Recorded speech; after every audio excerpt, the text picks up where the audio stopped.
I have written a short essay about Reginald Oswald Powell. It's a demonstration of what can be pieced together about a man who took part in the Second World War from 1939 to 1945 by way largely of archives and papers. The men of that generation famously didn't talk much to their children about what they did. But I take the view that this is for two reasons. The children weren't interested, and the men were afraid of bringing up information about the past either from their own recollection or by learning what others had or hadn't done.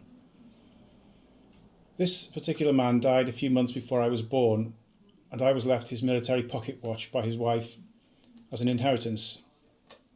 That's more or less everything I knew about him. He was a professional Royal Marine who joined in 1936, and so he got involved in defending his country by accident. He had signed up to be a soldier on the British Empire's ships. The war in question was waged by the British against Germany, a growing empire, and the conflict between these two empires dominates my account of his life. But it's also the life of an individual who was part of one of the war's new Commando units.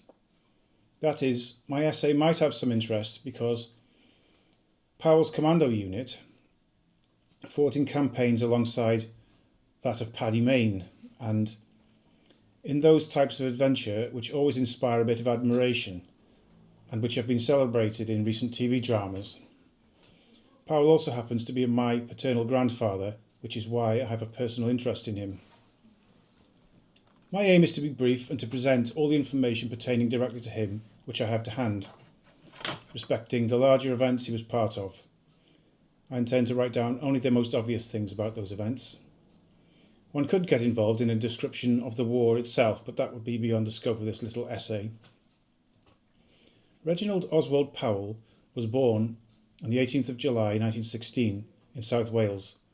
He died 27th March 1975, aged 58, in Wrexham. His place of birth was 60 Pretoria Road, Tonyreville, Llantrisant, which was then in the county of Glamorganshire. The terraced house is still there, and I took the opportunity of having a look when I was last in South Wales. The town of Tonyreville is built on natural hills. Coal mining and the workers of the mines was the reason that they were built. Powell's father had been in Yeovil, Somerset in 1863, and his paternal line is recorded back to the late 1700s, where the Powells were in Bristol. But the name Powell indicates that they were originally Welsh, and I think crossing the border for work was not uncommon through the centuries. John Powell was born in 1795, married Jane Hosier in 1820 in Bristol. One of their sons, Joseph Powell, was born in Bristol in 1826, and he was the father of Alfred Powell, 1863 to 1918, my great-grandfather, and the father of Reginald Oswald Powell. Alfred Powell must have moved to Glamorgan for work at the coal mine at Tonyreville, which employed 1,800 people at its height. Alfred Powell and Priscilla Griffiths, March 1882 to January 1956, were married in late 1914. Priscilla was then 34 years of age, and Alfred Powell was 51. It was the second marriage for both of them. Priscilla was Reginald's mother. Priscilla's first husband, married in 1902, was William Stanley Wheel, who had died in a coal mining accident in 1912, leaving 3 children. Priscilla's father, William Griffiths, January 1851 to 1887, had also died in a coal mining accident when she was just 5 years old, in November 1887, at the Harris Navigation Colliery, Treharris. So the marriage of my paternal great-grandparents took place in 1914, and Reginald Oswald Powell, my grandfather, was born 2 years later in summer 1916. Priscilla's marriage to him lasted only 4 years, since Alfred, who was himself a coal miner, died in October 1918, aged 55, of natural causes. His widow continued to live at 60 Pretoria Road, with her 2 sons and her 3 children from a previous marriage. Reginald Powell's 17-year-old stepbrother was working as a coal hewer at Welsh Navigation Steam Coal Company Limited, Coedeli, which in 1913 employed 103 people. This is according to the 1921 census, that the 17-year-old brother was working at the mine. The pit was located roughly a mile from the centre of their village. When Powell applied to join the Navy or the Royal Marines in 1936, his mother was still living on Pretoria Road. He had started working at the colliery himself, most likely as a hewer, like his older brother, which means he would be digging at the coal for it to be transported out to the surface. His attestation to the Navy says that he was accepted into the Royal Marines on the 10th of September 1935 at Bristol, number Papa Lima Yankee X-ray 1332. He was 19 years and 1 month old, and his trade or calling is described as collier. He signed the oath of allegiance and was attested by a magistrate. He was 5'8.5", had brown hair, a fresh complexion, grey eyes, and a 37-inch chest. He had 2 identification scars on his shoulder and his foot. The naval documentation is quite thorough and helps to work out what happened to him over the next 10 years. His Form R23 is a 1-page summary of his career. He entered the Navy on the 10th September 1936 and was discharged on the 17th of May 1946 with the explanation that he was by then physically unfit for Royal Marine service. During his time he had been made acting corporal 3 times, but the formal paperwork for substantive rank had never been filled in, so he was busted down to Marine 3 times as well, when his acting rank was no longer required. I have noticed that he is only given the rank when he is about to deploy overseas, and it is withdrawn when he comes home or is injured. His pay record shows that he was entitled to a war gratuity of £46.16 for the 78 months of war work, and a post-war credit of £39.19 for 1,548 days of war service. His paperwork also shows that he had the following medals: 1939-45 medal, Italy medal, France and Germany medal, which could mean service in Belgium or Holland or places like that, anywhere in the West, the Defence Medal, the War Medal, and the service for 1939-45 Star, Italy, Royal Marine Commando. Regarding ranks and substantive rank, Julian Thompson, who was the commander of the Commando Brigade in the Falklands War, he has written a book about the history of the Marines. He has told the story of Lieutenant Colonel Moulton, who commanded 4-8 Commando Royal Marines in the war. Moulton remembered that in 1945, which was when Powell was serving in that unit, while they were in Northern Europe, his regimental sergeant major was actually only a substantive corporal, and one of his troop sergeant majors, McGowan, was only a substantive marine, and yet he was a sergeant major of a troop. Moulton wrote to the division in Plymouth asking if one could be made into a substantive sergeant and the other into a substantive corporal, but this was refused because the correct paperwork hadn't been filled in and they needed to have done the proper training. So while Powell remained substantively a Marine, he might have been doing the work of any rank up to Troop Sergeant Major, even while holding the substantive rank of Marine. Powell's main record of service informs us that he began life in the Marines in 1935 at Deal, then at Portsmouth and Plymouth, and his first ship was HMS HMS Royal Oak, which he served on from October 1936 to January 1937. That's the Royal Oak. Then, from January 1937 to August 1939, when the war broke out, he was on the aircraft carrier HMS Eagle, which was sailing around the Indian Ocean at that time. Before their wartime restructuring, which was quite severe, the Royal Marines were expected to supply men for the ship's guns, They were expected to enforce discipline on the ship, and they were expected to make raiding parties either onto shore or onto other hostile ships. The rules which bound what they could and could not do had been shaped over nearly 300 years of successful Royal Naval operations, and this is why when the war broke out in 1939 there was significant resistance to the Marines working with the Army or adapting to new circumstances in which they were required to attack a formidable and technically advanced enemy. In August 1939, Powell returned to Plymouth, where the Marines formed two brigades, 101 and 102 Brigade, which were the Marines Division. The two of them together were known as the Royal Marines Division. Powell was part of the home base Ledger MNBDO 3rd Battalion Royal Marines.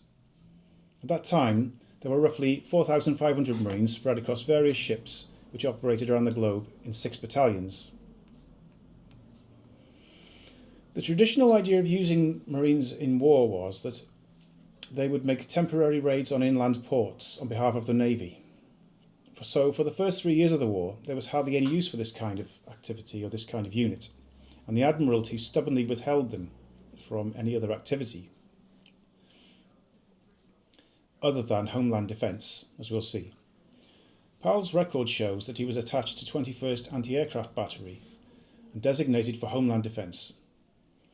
He was also with the 22nd Training Battalion in the first year of the war. His gunnery record of training shows that he was trained to use the 4-inch gun on HMS Eagle in the role of ammunition supply. But it seems clear that he was employed in homeland defence at any of the main naval ports in the United Kingdom. And the Marines were also being trained to deploy to the south coast in order to fight off any German invasion of England. He joined the newly formed Royal Marine Brigade at Bisley in April 1940 as part of the battalion. He was promoted to acting corporal in June. He carried out anti-aircraft training at RAF Manorbier throughout June and was then sent to Pembroke, which was the standby base for defence against the invasion of England. And in July 1940 he was at Saltash. His first significant battle took place not long after that, and it's the only significant battle of the first 3 years of the war as far as the Marines are concerned. He took part in Operation Menace, which was the attempted capture of the port of Dakar, Senegal, from the Vichy French. The two Marine brigades, 101 and 102, were sent to the coast of Senegal, along with a large naval force, and with Free French soldiers led by General de Gaulle, with the intention of capturing Dakar from the Vichy French, who had chosen to ally themselves with Germany. Now, the British idea was that they thought that under pressure of assault and capture, the French military who were stationed at Dakar would capitulate and join the British and Free French without a fight. And Powell was one of the Marines who sailed to Dakar and joined battle there from the 23rd to the 25th of September 1940. With the Marines, he was transported in cramped circumstances on mechanical transport ships. His battalion was on board the transport ship MS Sobieski, after, I think, Sobieski, the Polish soldier and officer who turned back the attack of the Turks. The attack did not go to plan, and there was significant resistance by both the French Air Force and Navy. The shore guns were very active, and there was an effective aerial defence against the Royal Navy's attack. Powell went ashore in Freetown, Sierra Leone, but the Marines were not deployed in a direct attack on Dakar.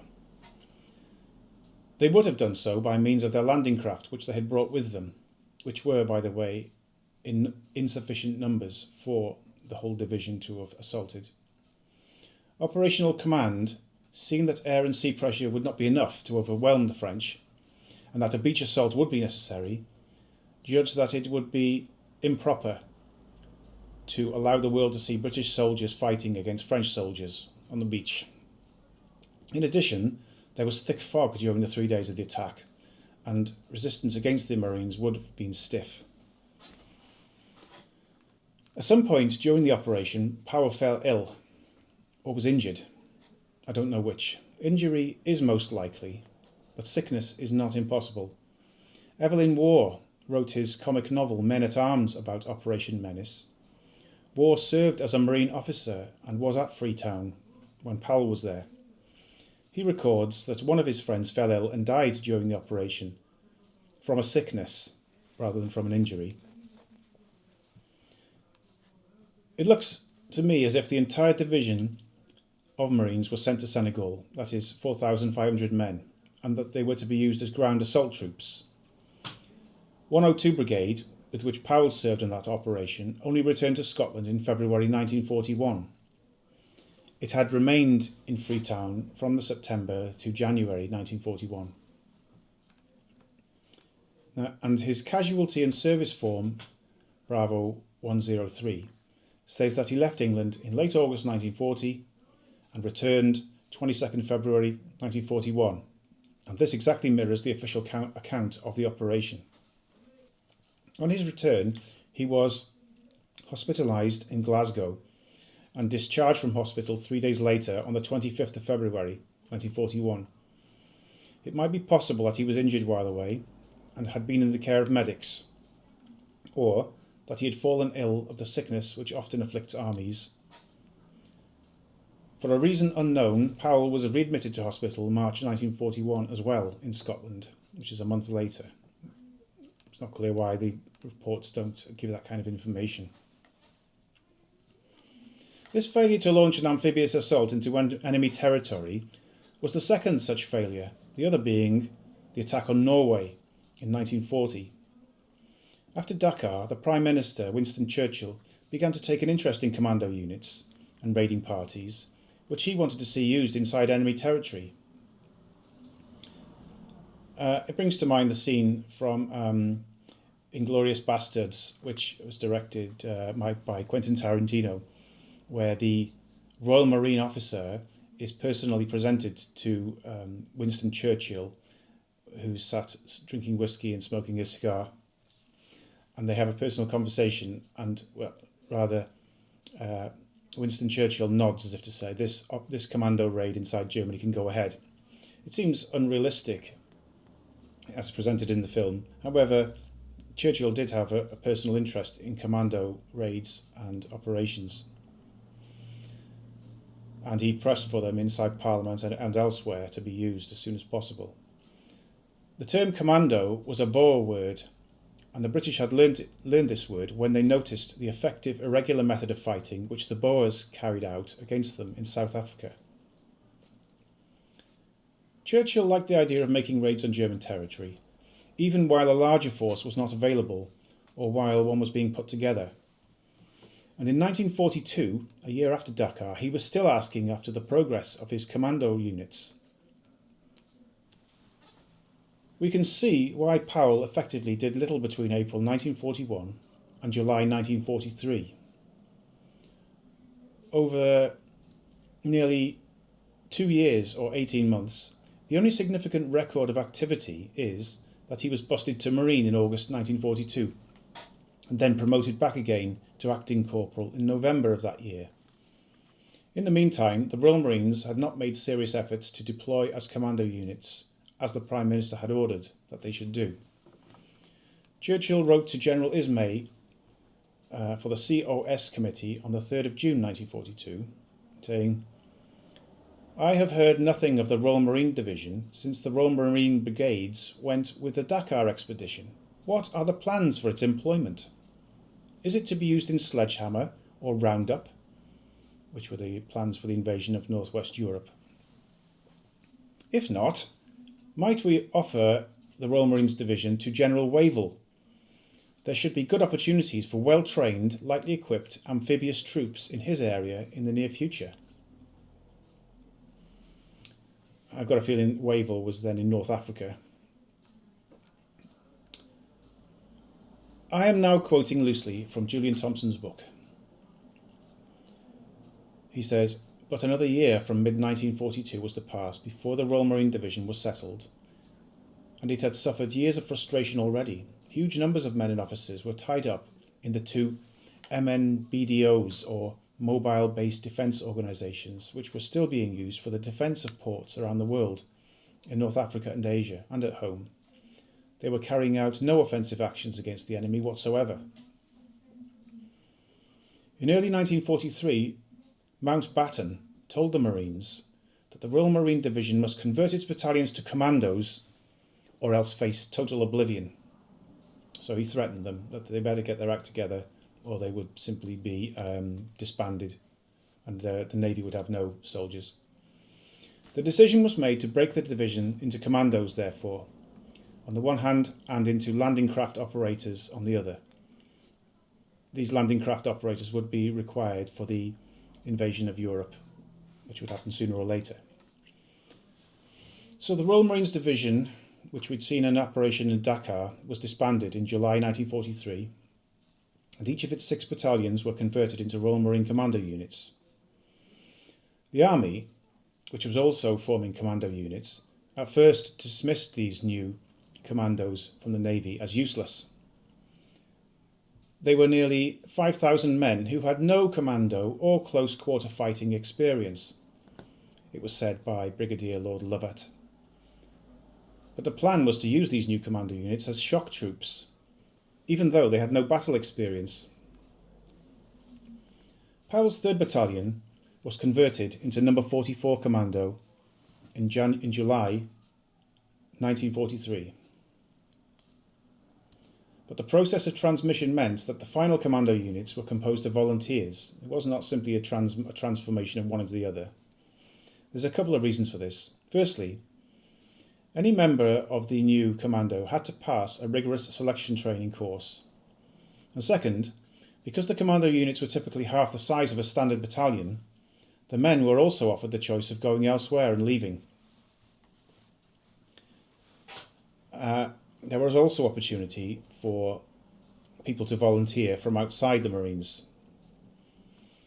All Royal Marine Commandos underwent the course at the Commando Basic Training Centre at Aknakari, which it was usual for a third of the volunteers of the course to fail.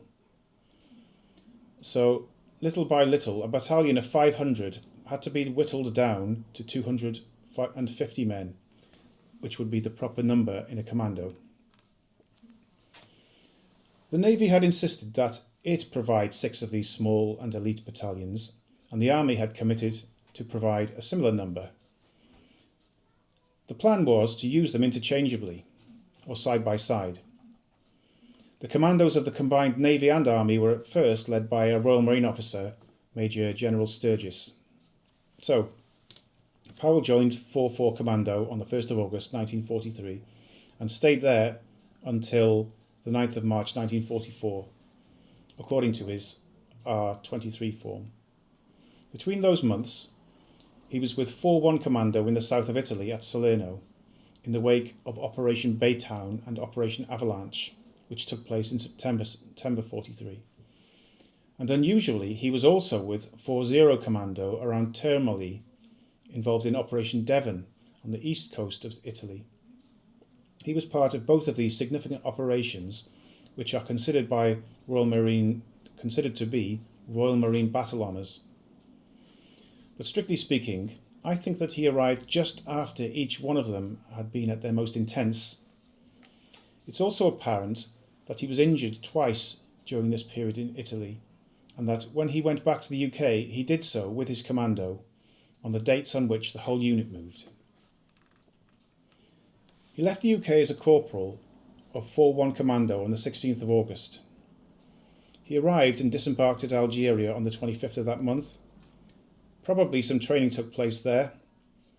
And a month later, on the 20th of September, he was moved by rail from Algeria and then by sea, arriving in Sicily on the 8th of October 1943. As far as 4-1 Commando was concerned, he had missed the battle around Salerno, which had been the invasion of the mainland of Italy. That had taken place on the 3rd to the 9th of September, and so he was effectively a replacement for battlefield casualties. I now quote loosely from Julian Thompson. For the invasion of Italy, 2nd Special Service Brigade was split up. Number 3 Commando, supplied by the Army, and 40 Royal Marine Commando, and Major Paddy Main's 1st Special Service Raiding Squadron, SRS.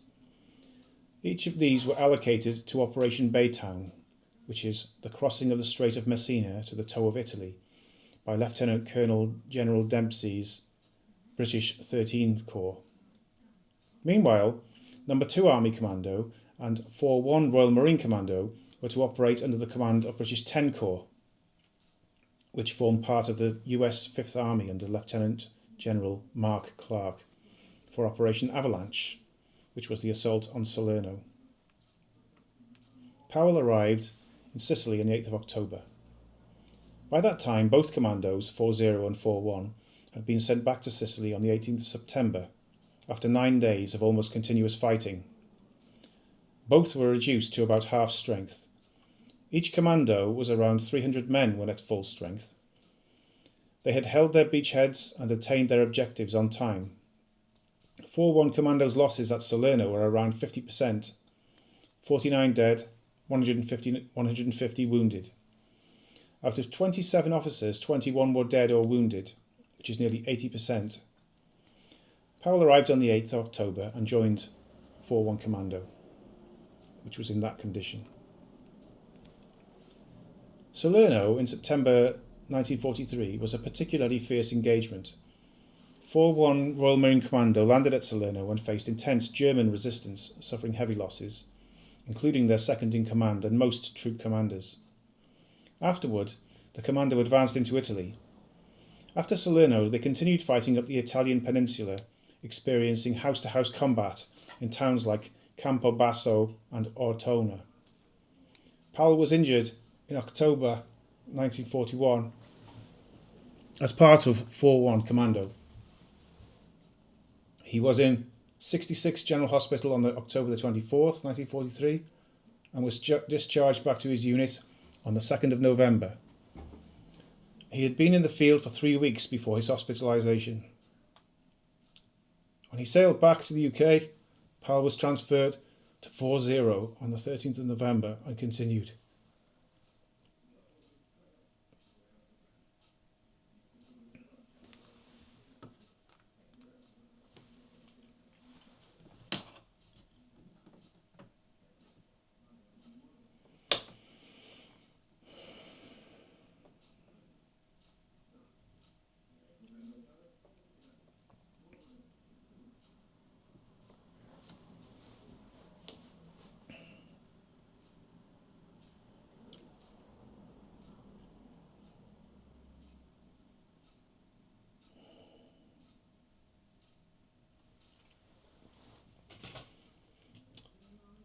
The 40 Commando had landed 120 miles further up the coast of Italy in order to carry out a commando raid and to make way for the 8th Army. They made a beach landing at Termoli, codename Operation Devon. It was an amphibious assault, intending the quick capture of the town. They held the perimeter of the town for 5 days against German armour, panzer grenadiers and parachute soldiers.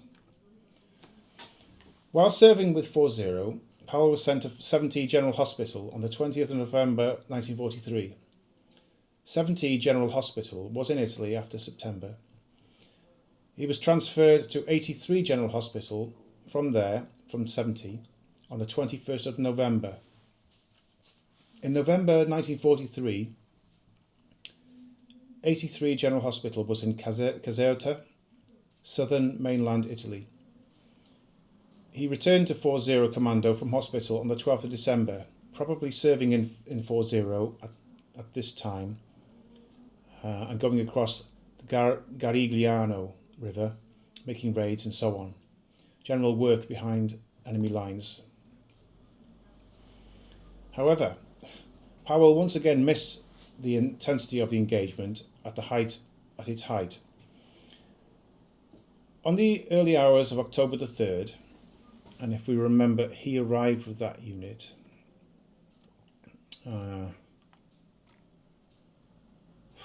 on the 13th of November,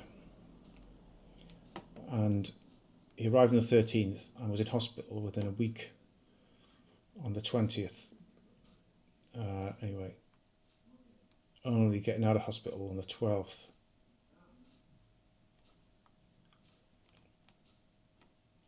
So if he arrived on the 13th of November,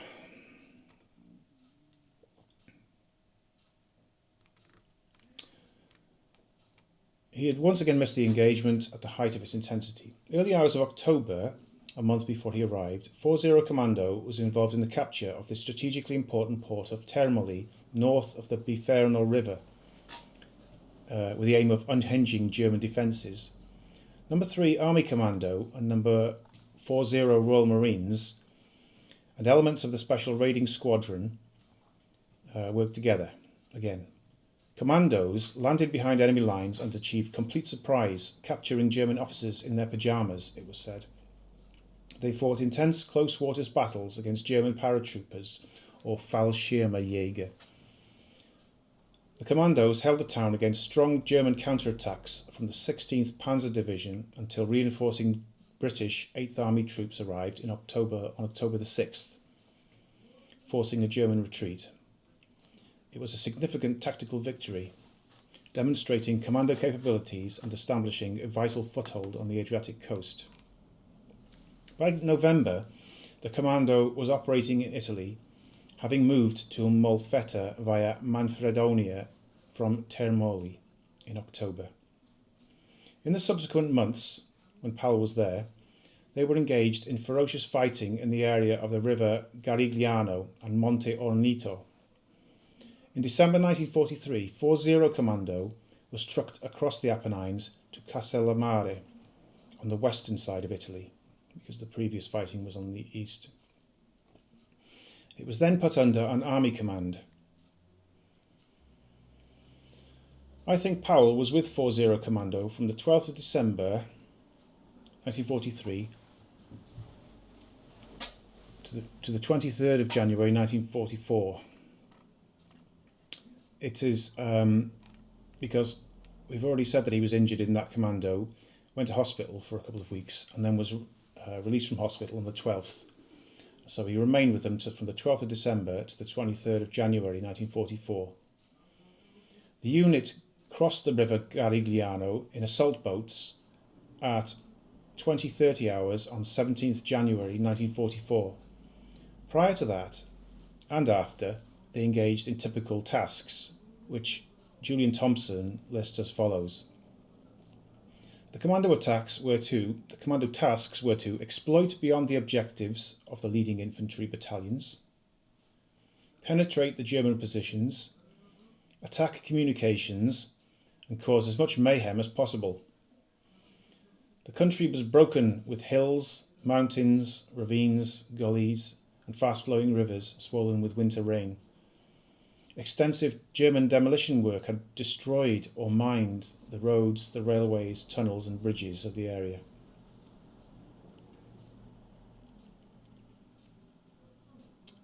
To cause as much mayhem as possible in advance of the main infantry battalions. On the 23rd January 1944, 40 Commando was withdrawn into Corps Reserve, and it had a chance to rest and a chance to enjoy a hot meal and a wash. The end of the fighting patrol period behind enemy lines ended on the 23rd of January 1944, when Powell himself left the unit to embark Italy for the UK. He left the unit on the 23rd and set sail on the 26th January. 40 Commando shipped back home on the 26th, and he went with them. He was busted back to Marine rank on that day, and they embarked from the Allied port of Taranto on the SS Ramkin. That SS ship was a cargo steamship.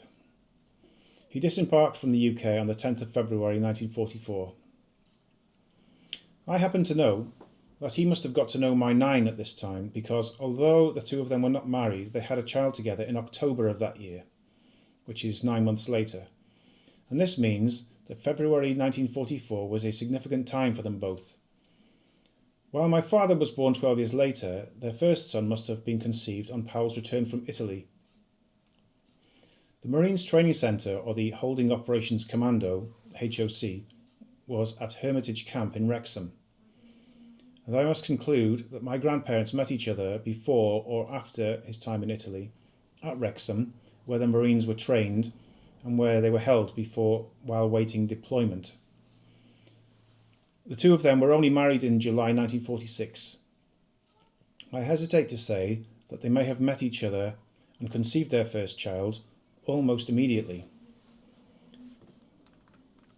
Back in England, Powell's R23 form says that he was assigned to Plymouth Division from the 10th of March 1944 until the 17th of July 1944. That is, the period in the lead up to D-Day and the months after it, Powell seems to have been at Wrexham. It may be the case that he was involved in the D-Day landings, but I do not have any evidence, except that he was made temporary Lance Corporal on the 14th of June 1944, about a week after the D-Day landings, and that his promotion usually means that he is needed in some capacity, because he is usually demoted again when not on some kind of active service. Thompson says that with all the casualties and the major effort of that operation, the D-Day operation, there were approximately 25,000 Marines involved. So it's hard to believe that Powell was not in France at the time. The only excuse for him not being there could be that he was training the recruits to go to France and that he was needed in that capacity. 5 troops of 36 men were being produced from Wrexham every month at that time, and training staff would have been needed for this process. His F&C medal, which is the medal usually thought of as the France and Germany medal, does not prove that he was actually at the D-Day landings, because that medal also applies to other parts of Western Europe, such as Holland, where he was in 1945. And there is no specific D-Day medal, so I have no proof of where he was in June 1944. To give some perspective on how badly both trained Marines were needed and how the situation was a all-hands-on-deck one, I note that on a single day of June 6, 1944, 4-1 Royal Marine Commando lost 123 dead, wounded or missing out of a total strength of 450, which is somewhere between a third and a quarter of their total strength was lost on one day. From August 1944, Powell was under the command of Plymouth Division as a Marine. He was promoted to Lance Corporal again on the 22nd of September and attended the Royal Marine Small Arms School No. 23 Snipers Course at Browndown. He was promoted to Acting Corporal again in mid-October and then sent to the Holding Operations Commando Centre at Wrexham on October the 16th. On the 4th of January 1945, he was taken off the reserves list and assigned to 4-8 Commando. He was to stay in 4-8 Commando until June of the same year, which is a period of 6 months, more than 6 months. On the date of June 22nd, he seems to have sustained a very bad injury, which I suspect, and I half know from hearsay of a relative of mine, was due to a motor accident while in Europe. So that he had a serious head injury due to a motor accident on June 22nd, 1945. He was immediately withdrawn from service and sent to 25 and then 77 general hospitals in Europe and evacuated by air on the 13th of July. He was sent to Whiston County Hospital in Merseyside at first, when he arrived back in the UK, and then to Porth District Hospital on the 3rd of August. Then, a month later, to Whitchurch Hospital on the 15th of September, where he was discharged back to the Holding Op Commando in Wrexham. He remained on the injured list for 4-8 Commando until the 13th of March the following year, when he was discharged from service and marked as permanently unfit for Royal Marine service. The precise way in which he was so badly injured is not clear, because the part of the casualty form which might have described what happened at some length has been blacked out or redacted for some reason. I don't think there's anything suspicious or spooky about this. It might be that it gives away the names of doctors or something of that kind. Throughout his time in the forces, and I say this to put to rest any idea that he was had been stupid or that he was avoiding service. Throughout his time in the forces, he had annual reports which uniformly and every time say that his conduct was VG, or very good, and his efficiency was satisfactory, or no worse or no better than should be expected, every year. I have missed out. I jumped ahead to the accident, so I have missed out 6 months of what was going on in 4-8 Commando when he arrived in January 1945. There was still 5 months of the war left. He joined 4-8 Commando in January 45. To give some background, we should note that in November of the previous year, just a couple of months before he arrived, 4-8 Commando and 4-1 Commando had made an amphibious landing at Westkapelle, Holland. It was an invasion of Europe on the beaches, as at D-Day, involving fighting in the sand, well-built anti-ship defences, dug-in German machine guns and big guns, and involved close-quarter fighting with determined German regular and elite formations. The Marines had been given the objective of capturing the guns which were aimed at the Royal Navy. 4-8 Commando were part of the 4th Commando Brigade. Julian Thompson comments on the aftermath of the Westkapelle battle. He says,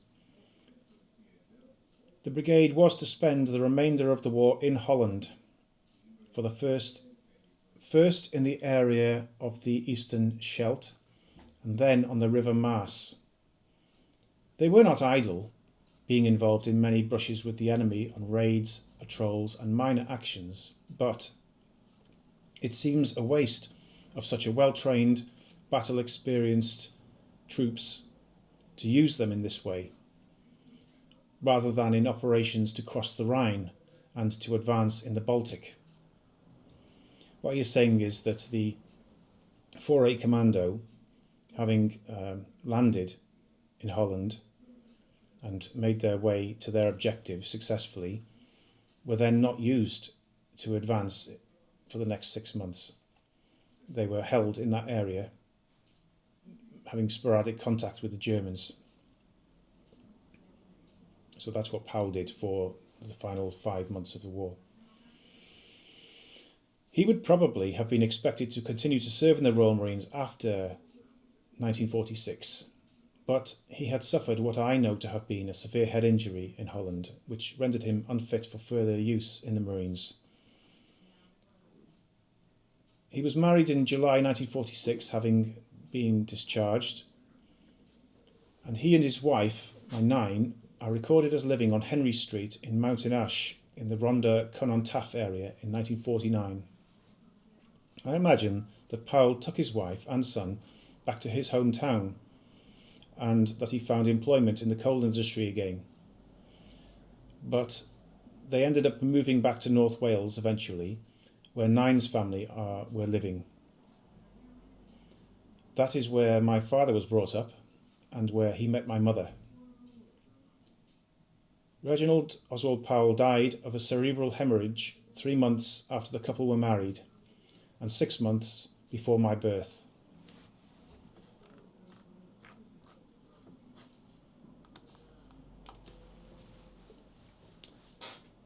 I would probably edit this video at a later time and remove this little ending, and put in some photographs of the Marines, which I have, some maybe 1 or 2 photographs which I have, and things like that. But for the time being, because given the nature of video editing software and that it will probably take me a few hours to figure that out, I'm restless and I simply want to post this. So, thank you very much for listening.